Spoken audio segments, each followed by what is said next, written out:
안녕하세요. 정말 하늘신이 도왔다는 생각밖에 들지 않는 요즘 임금님 귀는 당나귀 귀 하고 외치고 싶어서 이곳을 물어물어 찾아온 30대 여성입니다. 저는 어릴 때부터 꽤 똑똑하다는 이야기를 많이 듣고 자랐는데요. 사람이 아무리 공부를 잘해도 사람을 대하는 일에 있어서는 그 머리가 쓸모없다는 것을 깨닫게 되었습니다. 요즘은 경찰도 보이스피싱을 당하는 시대라고 많이들 하지 않겠습니까? 제가 당하기 전까지는 어떻게 그런 일이 있을 수 있냐고 생각했었습니다. 하지만 저에게 이런 일이 생기고 나니까 충분히 가능한 일이라는 생각이 들면서 앞으로는 사람을 더욱 경계하고 조심해야겠다고 느끼게 되었습니다. 시작 전에 미리 말씀을 드리자면 당연히 제가 사기를 당한 일은 아니고요. 정말 그럴 뻔했던 이야기를 풀어보려고 합니다. 제 주위에 현명한 분들이 없었더라면 글쎄요, 제가 지금쯤 어떤 소가를 하면서 살고 있을지 감이 전혀 오지 않습니다. 아무튼 여러분, 서론을 너무 길게 잡고 싶지 않으니 지금부터 저에게 일어났던 그 기가 막히고 황당한 이야기를 한번 시작해 보도록 하겠습니다. 끝까지 저와 함께 해주신다면 저는 정말 더할 나위 없이 행복할 것 같습니다. 저는 저의 대단한 예비신랑에 대한 이야기를 풀어보고자 이곳을 찾아왔습니다. 저의 예비신랑과 저랑은 제가 일을 하고 있는 로펌 앞 건물에서 만나게 되었는데 사실 제 직업이 변호사였기 때문에 그 앞에서 우연히도 만날 수 있었습니다. 저희 로펌 건물에 변호사 사무실이 무척이나 많이 들어와 있었기 때문에 길이 여러 갈래로 복잡하게 나 있었고 처음 오는 사람들은 사무실을 찾지 못하는 경우가 허다했습니다. 대부분 바쁘니까 길을 잃은 사람에게 관심을 주거나 오지랖을 부리지 않곤 했는데 그날 제 예비신랑이 혼자 길을 헤매는 것을 보고 문득 안쓰러운 마음이 들었습니다. 평소와는 다르게 예비신랑에서 어디를 찾으시냐고 물어봤더니 사실 어디를 찾는 게 아니라 마음이 답답해서 이쪽 저쪽을 오가는 중이라고 하더라고요. 저에게 소송을 해야 하나 말아야 하나 고민을 하고 있는 중이라고 하면서 여기서 제일 좋은 로펌이 어디냐고 묻는 게 아니겠습니까? 일단 인상이 상당히 호감형이었고 소위 말하는 꽃미남 스타일의 얼굴이었기 때문에 저는 문득 이 사람의 사정이 궁금해졌습니다. 길을 가다가도 한 번쯤은 돌아볼 법한 외모를 가진 남자에게 끌리지 않을 여자가 어디 있겠습니까? 그래서 무슨 일이냐고 한번 말씀해 보시라고 시간을 내게 됐습니다. 그러자 예비신랑은 저에게 전 여자친구에게 돈을 빌려주었는데 그 여자가 갚지도 않고 연락도 끊어버린 채 잠수를 탔다는 이야기를 하더라고요. 돈도 돈이지만 사람에게 당한 배신감이 너무 커서 전 여자친구에게 소송을 걸겠다고 큰 소리를 쳤다면서 어떻게 해야 할지 모르겠다고 고민을 하고 있었습니다. 액수가 꽤 크다고 하길래 대략 몇 천만 원은 되나 보다 하면서 살짝 조언을 드리기로 마음을 먹었죠. 제가 소송까지 도와드리기는 조금 힘들고 조언만 살짝 해드리자면 시간이 꽤 많이 걸릴 거예요. 이거는 형사사기 소송으로 진행을 해야 하는데 전 여자친구분께서 변제를 하겠다고 한 증거 같은 게 있을까요?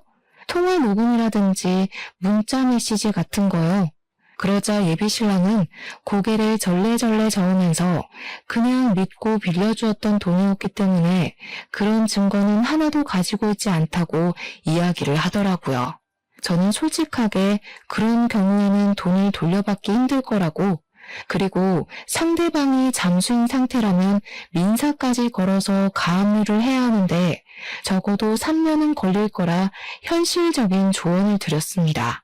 그러자 예비신랑은 저를 보면서 약간 홀가분한 얼굴로 조언 감사하다면서 소송은 한 번 더 생각해보고 진행을 하겠다고 하더라고요.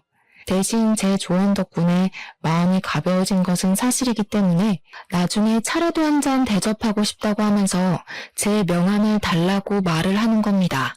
혹시라도 소송을 맡기게 된다면 저에게 부탁하고 싶다는 말을 덧붙이면서 손을 내미는데 저도 모르게 명함을 꺼내고 있었습니다.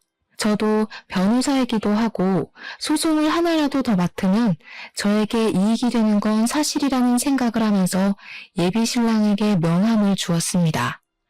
세상은 얼굴이 무기라는 말이 있듯이 잘생긴 사람이 저에게 먼저 번호를 달라는 식으로 말을 하니 가슴이 콩닥거리기도 하고 좋더라고요.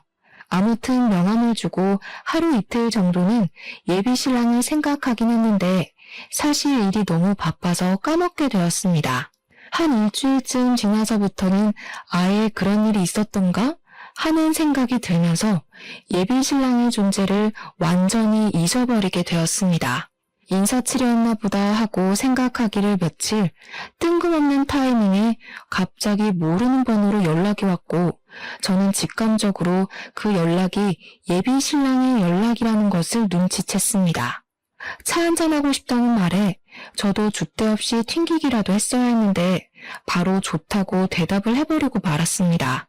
아무튼 이런저런 거 다 각설하고 만나서 대화를 하게 되었는데 제 덕분에 귀찮은 일을 덜게 되었다면서 수임료를 줄 순 없지만 차를 한 잔 대접하고 싶었다고 하더라고요. 다음에 또 만날 수 있냐고 물어보는데 이게 바로 애프터 아니겠냐 하는 생각이 들어서 고개를 끄덕이니까 연락을 하겠다고 했습니다. 그 뒤로는 다들 예상하시다시피 매일같이 연락이 오게 됐고 저는 예비 신랑의 연락을 기다리게 되었습니다. 당연히 연락을 하는 횟수가 늘어나는 만큼 데이트도 하게 되었고 정이 붙게 되었습니다. 제가 변호사다 보니 일이 들쑥날쑥하고 바쁘기도 엄청 바쁜데 이 사람은 제가 하는 일을 전부 기다려주는 그런 남자였습니다. 저도 모르게 배려를 받고 있다는 생각이 들다 보니 점점 깊게 빠지게 되었고 저는 이 남자와 함께하는 평생을 꿈꾸게 되었습니다. 그런 생각이 들던 어느 날 저희는 결혼을 약속하게 되었고 드디어 꿈에 그리던 결혼 준비를 하기로 했습니다. 저에게 딱 하나 마음에 걸리던 일이 있었는데 그것은 바로 제가 대학을 졸업하던 시기에 저희 부모님께서 사고로 돌아가셨던 일이었습니다. 정말 예상치도 못했던 사고로 한날 한시에 부모님을 모두 잃어버렸던 저는 학교 수업을 들을 수 없을 정도로 큰 충격에 빠졌었습니다. 그래서 저는 변호사 시험조차 제대로 준비를 하지 못했었고 방황을 오랜 시간 하다가 겨우겨우 변호사가 된 케이스였습니다. 친구들에 비해서 확실히 연차가 조금 늦은 편이라 굵직한 사건은 아예 맞지를 못하고 거의 신입사원의 느낌이라고 보시면 이해하기 쉬울 것 같습니다. 근데 제 나이가 아무래도 33이나 먹었다 보니까 시댁에서는 제가 변호사로 생활한 지 시간이 꽤 흘렀을 것이라고 예상을 하셨던 거죠. 그러니까 한마디로 우리들의 인식에 있는 변호사 연봉을 떠올리면서 저를 바라보고 계셨던 것이었습니다. 하지만 저는 시댁에서 그런 환상을 가지고 있다는 사실을 전혀 모르고 시댁에 인사를 드리러 가게 되었습니다. 제가 부모님이 두 분 다 안 계시다 보니까 상견례라고 할 만한 자리를 만들 구실이 없어서 그냥 간단하게 시댁에서 인사를 드리고 이야기를 하는 것으로 마무리를 지었거든요.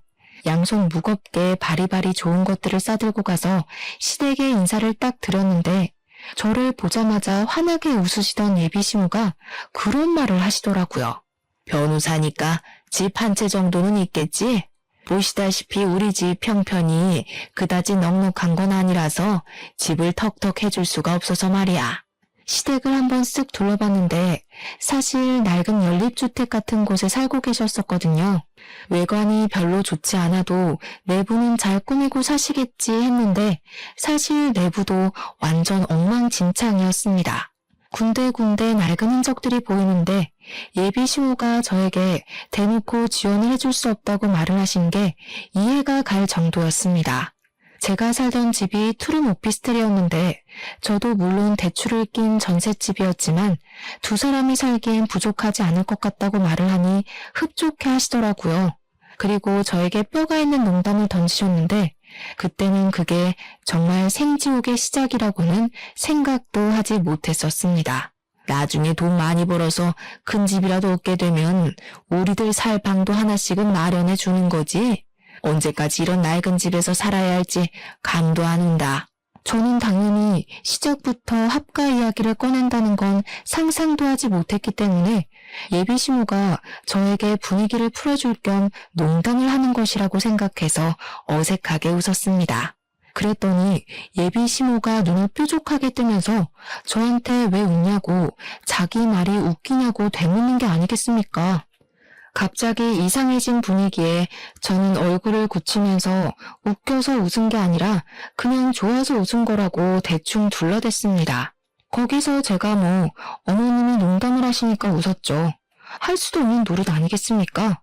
그런데 예비시모가 완전히 정색을 하시면서 자기가 농담한 거 아니라고 웃지 말라고 하시더라고요. 저는 당황했죠.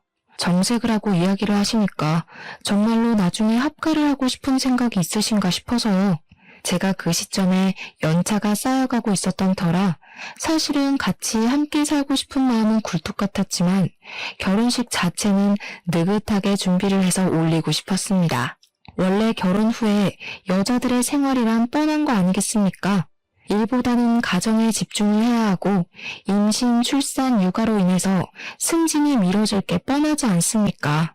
저는 제 자리를 조금 더 굳건하게 굳힌 다음에 결혼, 그리고 임신과 육아까지 집중을 하고 싶다는 생각이 강하게 들었기 때문에 결혼을 느긋하게 하고 싶었습니다. 친구들이 결혼을 하는 걸 보니까 다들 오랜 시간 천천히 준비를 해서 싸우기도 하고 화해도 하고 하면서 준비를 하더라고요. 또한 저는 부모님이 계시지 않았으니까 더 좋은 모습으로 당당하게 준비를 해서 하고 싶다는 생각이 굴뚝 같았습니다. 시부모님께서 먼저 결혼식 날짜는 상의해 본 게 있냐고 언제가 좋겠냐고 이야기를 하시기에 저는 제 생각을 이야기했습니다. 요즘 결혼식은 하나하나 부부가 직접 정하는 게 트렌드라고 하더라고요. 저도 아직 일에 안정을 찾지 못해서 천천히 여유롭게 준비를 하고 싶습니다. 대충 1년 정도 생각하고 준비를 하고 싶은데 어머님, 아버님 생각은 어떠세요? 1년이나? 그런 건 나랑 상의한 부분이 아니잖아. 나는 하루빨리 결혼해서 당신이랑 같이 시간을 보내고 싶은데 말이야. 준비할 게 뭐 그리 많겠어? 대충 3개월 정도면 준비 다 끝나는 거 아니야? 요즘은 웨딩 플래너니 뭐니 업체에서 전부 준비를 해주는데 뭘 그렇게 귀찮게까지 준비를 스스로 해. 3개월은 너무 급한 거 아닐까? 나도 아직 하고 있는 일들이 있어서 그렇게까지 빨리는 어려울 것 같은데. 그럼 혼인신고부터 먼저 하고 같이 사는 건 어때? 같이 살다가 1년 후에 결혼식을 올리는 것도 나쁘지 않을 것 같아. 혼인신고를 먼저 하는 사람이 어디 있어. 요즘은 보통 결혼식 올리고도 같이 살다가 신고를 하는 추세라던데. 당신 지금 나 못 믿어서 그래? 나한테 완벽하게 신뢰를 느끼지 못하는 것 같다는 생각이 자꾸 드네. 나 정말 이번 일로 너무 마음 상했어. 잠시 우리 관계에 있어서 생각할 시간이 필요하다는 느낌을 받았어. 내가 그렇게 당신에게 확신을 주지 못하는 사람인가 싶어서 말이야. 저는 예비 신랑의 말에 너무나도 놀라서 그런 게 아니라고 안절부절하며 오해를 풀려고 애를 썼습니다. 점점 예비 신랑을 설득하면 설득할수록 그런 생각이 들더라고요. 내가 왜 이 좋은 걸 자꾸 미루려고 하는지. 그냥 하루빨리 해치워버릴까 하는 생각 말이죠.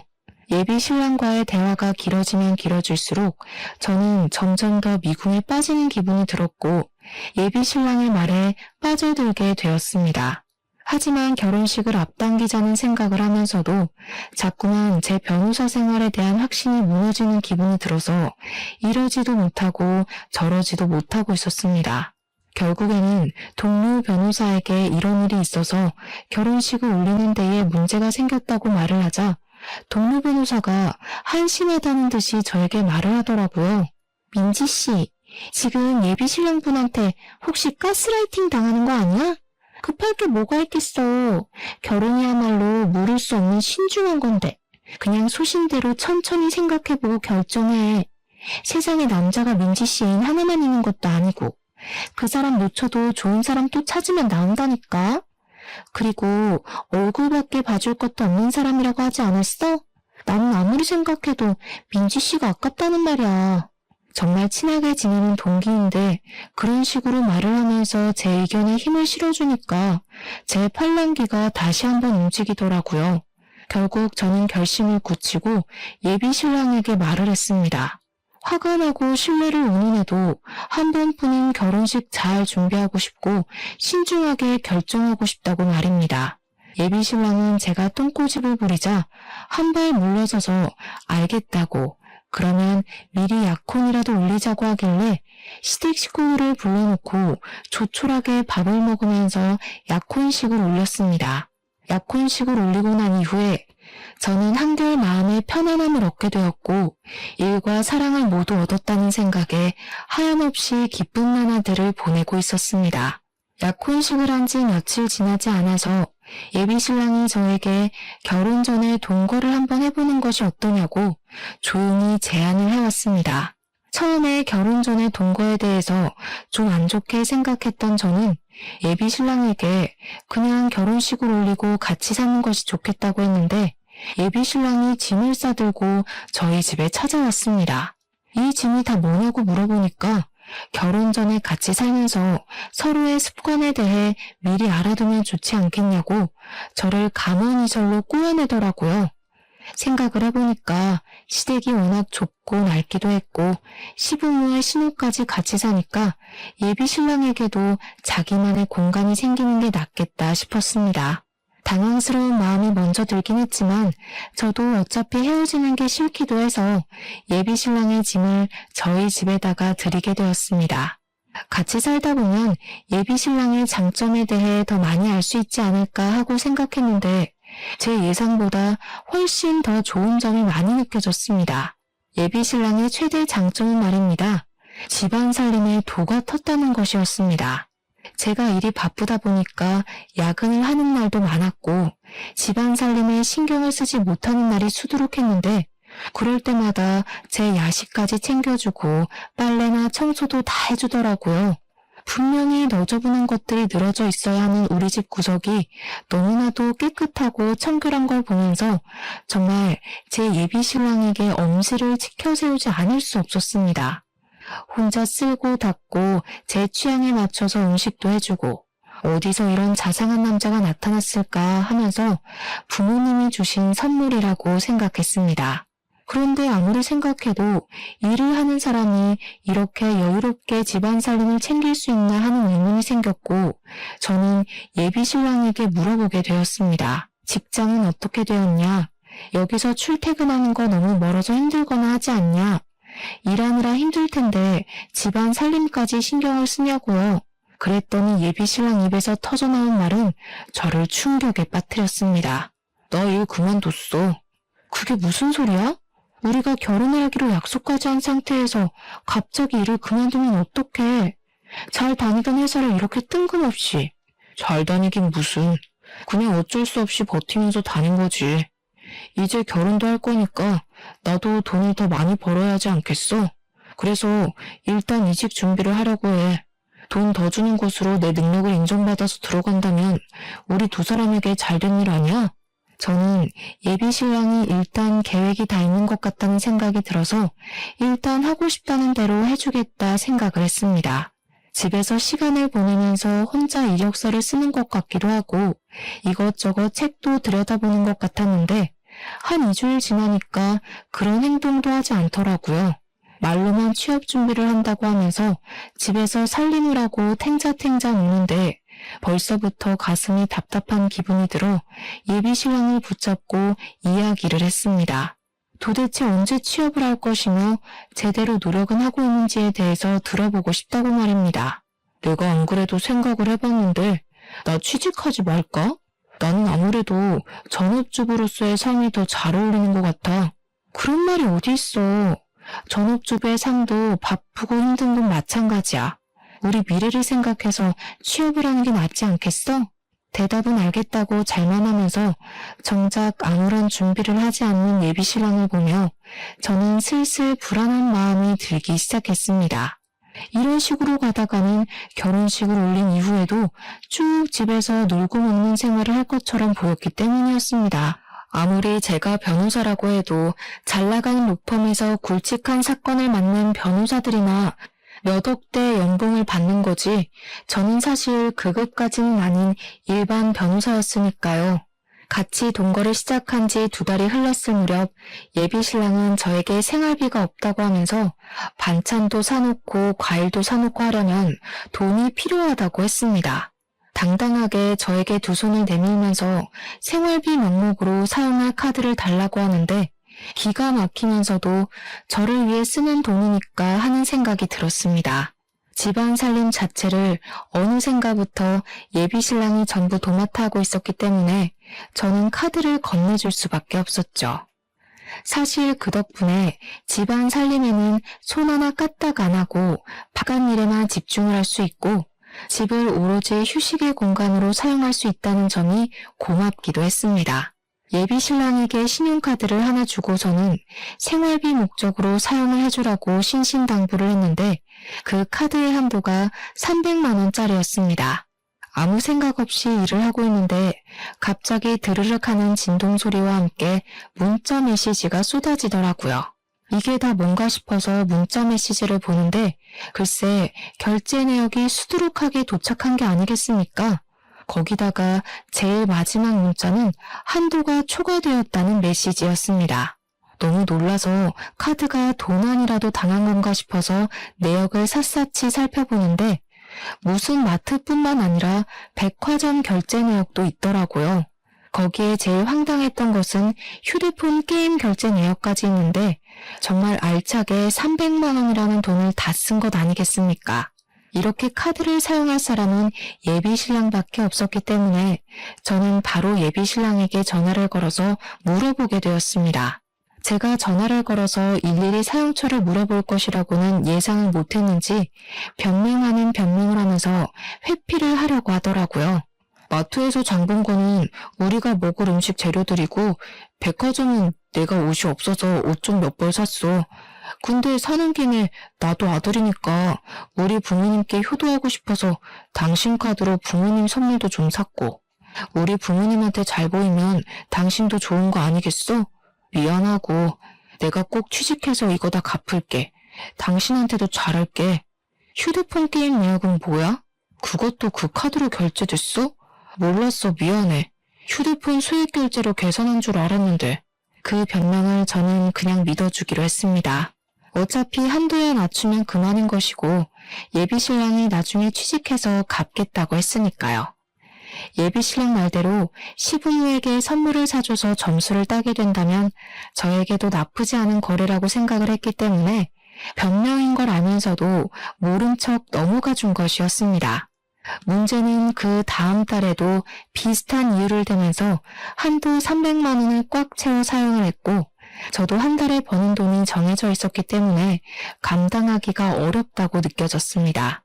그래서 300만 원의 카드값을 매달 매긴 무리라는 생각에 한도를 120만 원으로 줄이게 되었습니다. 사실 제가 생각한 한 달 생활비는 100만 원이었거든요. 그러니까 120만 원이면 20만 원 정도는 용돈으로 사용해도 되겠다고 생각했던 것입니다. 그랬더니 예비 신랑이 그걸 알고 나서 저에게 불같이 화를 내는 것이 아니겠습니까? 어떻게 카드 한도를 120만 원으로 줄일 수가 있어?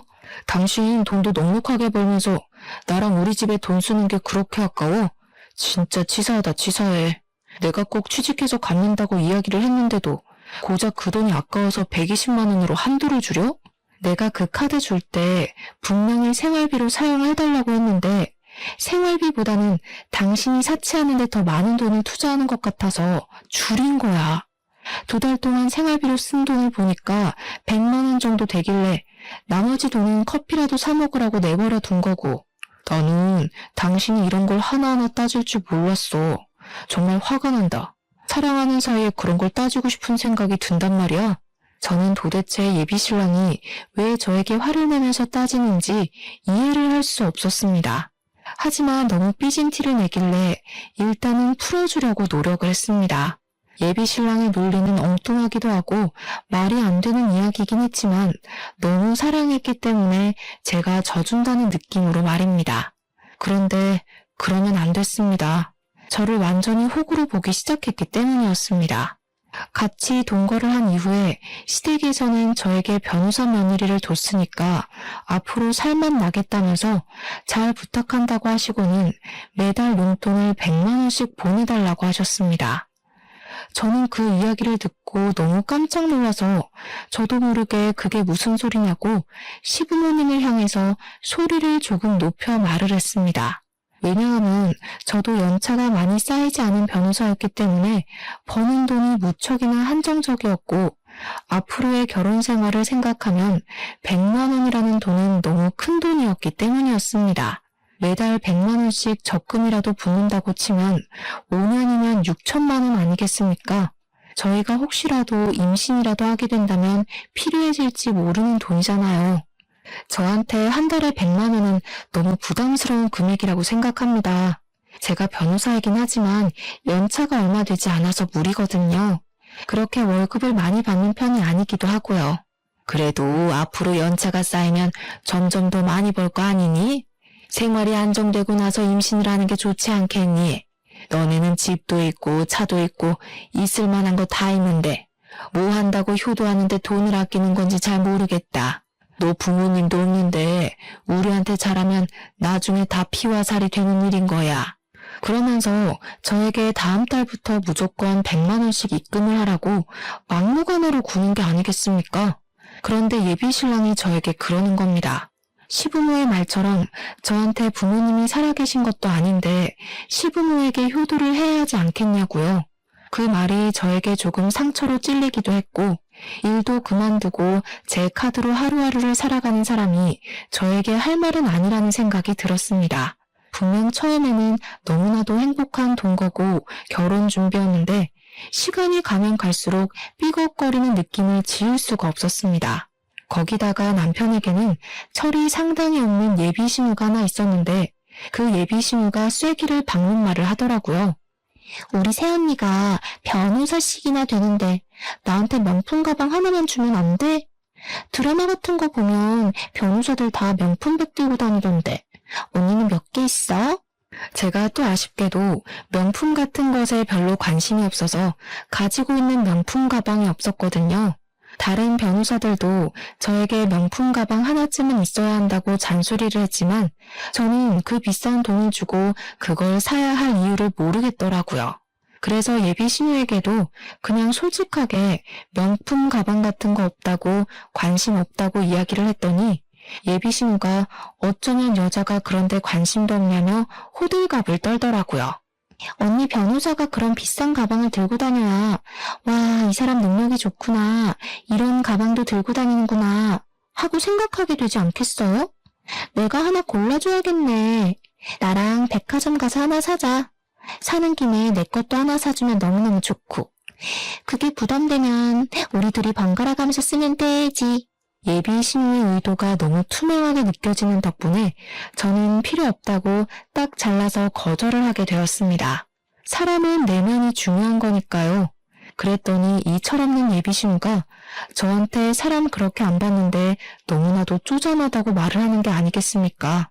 그렇게 애써 시댁과 예비 신랑의 만행을 무시하려고 애를 쓰면서 저는 점점 더 마음을 굳혀가고 있었습니다. 같이 살아보니 결혼이랑은 왠지 거리가 멀게만 느껴져서 다시 한번 이 사람과의 관계에 있어 재정비를 해야겠다고 느끼고 있었습니다. 3개월이라는 시간이 더 흐르고 어느 날 사무실에서 일을 보고 있었는데 뜬금없이 예비 시모에게서 전화가 오는 게 아니겠습니까? 예, 점심시간에 잠깐 사무실 앞으로 나와봐라. 내가 지금 너네 사무실 건물 쪽으로 가고 있으니까 얼추 시간이 맞겠다. 저는 무슨 일이라도 생긴 건가 싶어서 급하게 일을 끝내놓고 점심시간에 맞춰서 예비 시모를 만나러 나갔는데 그 자리에 예비 시모랑 남편도 같이 와 있더라고요. 온 가족이 왜 총출동을 한 건가 싶어서 무슨 일이냐고 여쭈어 보니까 저랑 갈 데가 있다면서 그냥 아무 소리 말고 따라오라고 하시더라고요. 영문도 모르고 끌려간 곳은 부동산이었습니다. 뜬금없이 무슨 부동산인가 했는데 글쎄 너무 자연스럽게 예비 시모가 자리 좀 보여주세요 하는 게 아니겠습니까? 따라오라는 말에 가보니까 웬 상가 건물을 하나 보여주는데 보증금 3억에 월세 200만 원짜리 자리라며 저에게 설명을 해주시더라고요. 갑자기 무슨 소리세요? 저 사무실 개업할 생각 없는데. 에? 계약하실 분이 오실 거라고 해서. 어때? 이 자리 좋아 보이지? 역도 가깝고 유동인구도 많고 말이야. 갑자기 예비시무가 끼어들어서 상가 조건이 참 좋다며 이야기를 하길래 무슨 속셈인가 싶어서 눈을 가늘게 뜨고 쳐다보았습니다. 나랑 내 동생이랑 카페라도 하나 차려볼까 싶은데 이 자리 계약 좀 해주면 안 되나 싶어서. 내가 직장을 다니려고 하니까 영 안 되겠더라고. 근데 우리 둘 다 백수다 보니까 대출이 안 나오지 뭐야? 당신 이름으로 받아서 하나 차려보려고. 대출만 한번 받아주면 우리가 제대로 돈 벌어서 꼭 갚을게. 무슨 소리를 하는 거야. 요즘 카페가 얼마나 많은데. 그 포화 상태인 곳으로 뛰어들겠다는 거야? 언니, 요즘 카페는 인테리어만 잘해두면 장사 다 잘 된대. 우리가 엄청 돌아다녀봤는데 이 자리만큼 좋은 자리를 못 봤다니까. 여기서 커피 장사하면 무조건 월에 몇 천만 원씩은 벌걸? 그러면 대출 받는 것도 금방 갚을 수 있어. 변호사 좋다는 게 뭐야. 사기당할 염려도 없고. 그러면서 마치 제가 계약을 당연히 해줄 것처럼 자기들끼리 이야기를 하는데 저의 소중한 점심시간에 이게 뭐 하는 짓인지 골치가 아프더라고요. 저라고 그렇게 대출이 많이 나오지 않아요. 지금 이미 전세자금 대출도 있고요. 그래? 그럼 주변 변호사들한테 좀 빌리면 안 되나? 누가 3억이라는 돈을 턱턱 빌려주겠어. 능력이 있으면 당신이 친구들한테 빌려서 차려. 저는 그 말을 뒤로 사무실로 돌아왔고 제가 강경하게 나가자 예비신랑은 꼬리를 살랑살랑 흔들면서 저에게 카페 타령을 하기 시작했습니다. 저랑 연애할 때 만나던 예비신랑과 지금의 예비신랑은 너무나도 큰 차이가 있었습니다. 저만 보면 돈 타령에 뭐 하나 더 뜯어먹을 게 있나 없나 불을 밝히는 모습까지. 백수로 살면서 제 등골을 쭉쭉 빼먹는다는 느낌을 받은 거죠. 그렇게 슬슬 정을 떼고 있었던 어느 날 정말 말도 안 되는 일이 벌어지게 되었습니다. 제 사무실에 여자 3명이 찾아왔는데 아주 비장한 얼굴로 저에게 할 말이 있다고 하더라고요. 김민재 아시죠? 지금 만나고 있는 사람이라고 듣고 찾아왔는데. 김민재가 바로 제 예비신랑의 이름이었거든요. 저는 저를 어떻게 알고 찾아온 건지 무슨 말이 하고 싶어서 예비신랑의 이름을 꺼내는 건지 궁금했습니다. 그래서 다들 어떻게 오신 거냐고 제가 만나고 있는 사람이 맞는다고 이야기를 하니 여자 3명에서 서로 앞다투어 자기 할 말을 하려고 하더라고요. 제가 누구냐면요. 김민재랑 결혼을 준비하고 있다가 돈을 뜯긴 피해자입니다. 제가 그 인간한테 빌려준 돈이 글쎄 2천만 원이에요. 2천만 원. 돈만 뜯겼으면 다행이게요. 저는 김민재 아이까지 가진 사람이에요. 책임질 것처럼 굴더니 출산이 임박해오니까 잠수를 탄 거 있죠. 이미 아이를 지우기에는 늦은 상태였고 어쩔 수 없이 출산까지 한 다음에 친자 검사까지 했어요. 그러면서 저에게 친자 확인서를 보여주는데 거기에는 친자일 확률이 99.89%라는 정확한 수치가 적혀 있었습니다. 저는 그 결과지를 보면서도 지금 제가 듣고 있는 이야기들이 전부 예비신랑에 대한 이야기가 맞는 건지 헷갈리기 시작했습니다. 그만큼 현실감이라는 게 전혀 없었거든요. 저는 양육비를 받아내고 싶어서 소송을 하고 싶어요. 저는 김민재랑 사귀던 도중에 돈을 빌려달라고 해서 돈을 빌려줬어요. 부모님이 암에 걸렸다나 뭐라나? 수술을 해야 한다고 하더라고요. 처음에는 암 수술비 1,000만 원, 그 뒤에는 입원비 700만 원, 약값 300만 원, 별별 거 다 합쳐서 총 2,700만 원이라는 돈을 뜯겼어요. 당연히 저희들 모두 그 돈도 돌려받고 싶고 제대로 콩밥 먹이고 싶다고 생각해서 변호사님을 찾아왔습니다. 예비신랑은 모든 여자들에게 돈을 뜯어낸 뒤 돈을 갚지 않은 것도 모자라서 완벽하게 잠수를 타버린 사기꾼이었던 것이었습니다. 그제야 모든 퍼즐이 맞춰지기 시작하더라고요. 처음에 저랑 사무실 앞에서 만났을 때 자기가 돈을 받아야 해서 소송을 한다 어쩐다 했던데 알고 보니 자기가 돈을 빌리고 튀어서 걱정이 되어 물어봤던 것이었습니다. 일을 그만두게 된 것도 회사가 어딘지 알고 있었던 여자가 찾아올 것을 대비해서 그만둔 것이고, 통장 또한 이미 가압류가 되어 있었던 것이었습니다. 돈을 벌어봐야 통장이 지급정지가 되어 있으니 돈을 뺄 수도 없고 해서 그냥 일을 그만둔 것입니다. 그동안 제 카드를 사용하면서 지내고 있었으니까 추적을 당할 염려도 없었고, 시댁에서 나와 저희 집에 들어온 것도 같은 맥락이었던 것입니다.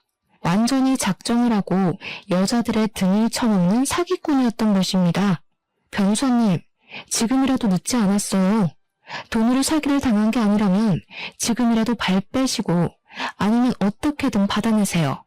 저희들 좀 도와주시면 안 될까요? 이대로 미움으로 살 수 없어요. 정말 믿을 수 없는 일이었지만 증거들을 전부 들이미는데 제가 어떻게 믿지 않을 수가 있겠습니까? 사기를 당한 여자들도 반반한 얼굴에 속아 모든 걸 다 내어준 불쌍한 사람들이었습니다. 돈이 많은 집안 딸들도 아니었고 하나같이 어렵게 벌어먹고 사는 사람들이었습니다. 하루 종일 힘들게 일해서 월급을 받아 생활하는 그녀들의 등을 쳐먹고 자기는 호의호식하고 지냈다는 게 정말 치가 떨릴 정도로 분노를 일으키게 하더라고요. 그런 사람들의 돈을 훔친 것도 모자라 애까지 두고 도망을 가다니, 그게 사람 새끼입니까? 저는 그 여자들의 복수를 돕기로 결심했습니다. 저는 여자들의 증언과 증거를 토대로 소송장을 써서 바로 고소를 진행하기로 했습니다. 그리고 저희 집에 가서 예비 신랑이 없는 틈을 타 비밀번호부터 바꾸고 모든 짐을 정리해 시댁으로 보내기로 마음을 먹었습니다. 예비 신랑이 시댁에서 카페를 창업할 이야기를 하겠다며 룰루랄라 나간 사이에 여자들을 불러서 모든 일을 일사천리로 진행했습니다. 그 와중에 예비 신랑이 제 카드로 샀던 옷들이나 물건들 있지 않겠습니까? 그것들은 전부 중고거래를 하는 사이트에 올려버렸습니다. 제 카드를 참 알차게도 썼더라고요. 비싼 브랜드의 옷부터 신발까지 전부 다 중고 사이트에 올렸더니 거래를 하겠다는 사람들이 줄을 섰더라고요. 그리고 예비 신랑이 저희 집에 들고 왔던 짐 중에서도 비싸 보이는 노트북이라던가 시계라던가 하는 물건들도 전부 중고거래 사이트에 올렸습니다. 물건들을 팔아서 나오는 돈이 소액일지 몰라도 예비 신랑의 전 여자친구들에게 나눠주려고 한 행동이었습니다. 고소 고발과는 별개로 양육비 청구 소송 또한 진행을 하게 되었는데 친자 확인서가 있어서 어렵지 않게 진행할 수 있었습니다. 강제성을 띠는 소송은 아니지만 이 인간이 정말 사람이라면 자기 아이에 대한 양육비는 지급을 해야 하지 않겠습니까? 한창 카페를 오픈할 생각에 신이 나 있던 시댁 식구들은 소송장을 받자마자 저에게 바로 전화가 걸려왔습니다. 예비 신랑은 집에 찾아왔다가 비밀번호가 바뀌어 있는 것을 보고 저에게 쉬지 않고 연락이 왔으나 저는 이미 집을 나와서 레지던스를 얻어서 잠시 지내고 있었습니다. 집에 있다가는 예비 신랑이 어떤 횡포를 부릴지 모른다는 생각을 하고 있었기 때문이었습니다. 예, 며느리야. 우리 아들이 이상한 일에 휘말린 것 같은데 네가 좀 도와줄 수 있겠니? 명색의 변호사 남편이 될 사람인데 이런 지저분한 일에 걸리면 안 되지 않겠어? 내용이 말이다. 우리 아들이 전에 만나던 여자가 있었는데 이게 다 오해고. 민지씨 짐 오늘 용달차에 싣고 시댁으로 보낼 거예요. 그리고 소장에 찍힌 변호사 이름 못 보셨나 봐요? 오해? 오해는 무슨? 예비 시모는 소송장을 다시 한번 살피다가 피해자 변론인에 제 이름이 적혀있는 것을 보고 저에게 소리를 빽 지르더라고요. 너 지금 이게 뭐 하는 짓이야? 어디 이상한 여자들의 꿰매 넘어가서 이런 일을 벌여? 그 여자들이 우리 아들을 모함하는 거라니까. 모함이요? 증거가 이렇게 명확한데 무슨 모함입니까? 거기 보시면 변제 금액의 피해 보상까지 보이시죠? 깜빡 속았지 뭡니까? 글쎄 애까지 달린 남자였는데 그것도 모르고 반반한 얼굴에 속아서 돈 주고 마음 주고 아주 큰일 날 뻔했어요. 지금이라도 진실을 알려준 그분들께 절을 해도 모자랄 판입니다. 변호사를 건드렸으니 당연히 그만한 죗값을 치러야 하지 않겠습니까? 당연히 법적 공방에서 돈이 없어 변호사를 준비하지 못한 예비신랑 쪽은 개쪽을 당하게 되었습니다. 판사가 반론을 해보라고 했으나 아무것도 하지 못하고 우물쭈물하다가 변론 기회를 전부 놓쳤고 피해자들이 아닌 저에게 계속 잘못을 빌었습니다. 그런 모습을 본 판사는 예비신랑이 반성하는 모습이 전혀 없고 죄질이 나쁘며 한 건이 아니라 여러 건의 피해를 입혔다고 징역형을 선고했습니다. 보통 같으면 법정 구속이 그런 사건으로 일어나는 경우가 거의 없는데 판사님도 괘씸하셨던 것인지 바로 법정 구속을 때리시더라고요. 포승줄에 묶여서 끌려가는 예비신랑을 보면서 얼마나 웃음이 났는지 모르겠습니다. 피의자 신분이 된 예비신랑은 첫 번째 피해자에게는 혼인빙자 사기 혐의가 인정되어 5천만 원을 배상하라는 판결을 받게 되었습니다. 두 번째 피해자에게는 아이의 부모로서 최선을 다하라는 판결과 20살이 될 때까지의 양육비 총 1억을 지급하라는 판결이 나왔고요. 세 번째 피해자에게는 병원비 명목으로 뜯어낸 돈 3,700만 원과 피해보상 금액 500만 원까지 4,200만 원을 지급하라는 판결이 나왔습니다. 판사님께서 판사봉을 땅땅땅 치는데 피해자분들이 제 손을 잡고 눈물을 줄줄 흘리시더라고요. 그동안 마음고생이 심했다고 하면서 너무 감사하다고 하는데 저도 그분들께 감사했습니다. 덕분에 이런 사기꾼과 헤어질 수 있게 되었으니까요. 그 이후 법정 구속이 된 예비신랑은 교도소에 들어가게 되었는데 이번에는 예비신호가 저에게 전화를 해서는 엉엉 울면서 빌더라고요. 정말 우리 한 번만 살려주면 안 되겠니? 벌금이 무려 2억 가까이 된단다, 2억. 우리 살림에 그런 큰 돈이 어디 있어. 한 번만 살려주면 내가 이 은혜 절대로 잊지 않으마, 응? 이 늙은이가 이렇게 부탁한다. 앞으로 욕심도 부리지 않을게. 이대로 끝인 줄 아셨겠지만 아직 김민재 씨가 쓴 제 카드값도 남아있거든요. 알차게 사용한 800만 원도 받아낼 건데요. 그 이후에 저는 그 인간과 연관이 된 모든 사람의 연락처를 차단해버렸습니다. 나중에 이야기를 들으니 꼼짝없이 수감 생활을 하게 된 아들의 뒷바라지를 하기 위해서 그 낡은 연립주택까지 팔아 치웠다고 하더라고요. 오갈 곳이 없어서 친척 집을 전전긍긍하면서 하루 벌어 하루 먹고 산다고 하던데 아주 꼴이 좋게 된 거죠. 연립주택 판 돈으로 피해자들에게 피해 보상까지 다 했다고 하더라고요. 법정 이자가 붙으면 갚기가 더 힘들기 때문에 아마 급한 불부터 빠르게 끄려고 한 게 아닌가 싶습니다. 이 기회에 저는 또 새롭게 법의 무서움과 공정함에 대해 알게 되었습니다. 앞으로는 여자 등 처먹을 생각하지 말고 제정신으로 살았으면 하는 게 한때 사랑했던 사람으로서 마지막 부탁이라고나 할까요? 제가 살아가는 세상에 이런 일이 더 이상은 나타나지 않길 바라면서 이쯤에서 글을 마무리하도록 하겠습니다. 제 이야기를 끝까지 들어주신 여러분께 항상 행운이 가득하길 바라겠습니다.